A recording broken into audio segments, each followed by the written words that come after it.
Sejumlah desa di Kabupaten Bolmong Timur, yakni Desa Nuangan 1, Molobok, Motongkat, dan Ciko di Kecamatan Nuangan terdampak banjir dan tanah longsor yang diakibatkan hujan lebat sepanjang hari Senin kemarin.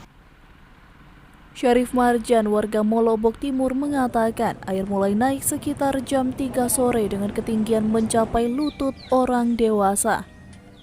Beberapa kebutuhan dasar dibutuhkan warga seperti air bersih maupun kasur. Jam 3 sore, Pak.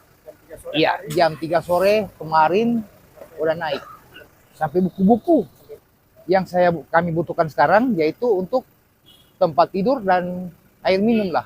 Bupati Bolmong Timur Samsyahrul Mamonto bersama stakeholder terkait sampai menjelang sore ini masih melakukan pendataan korban terdampak.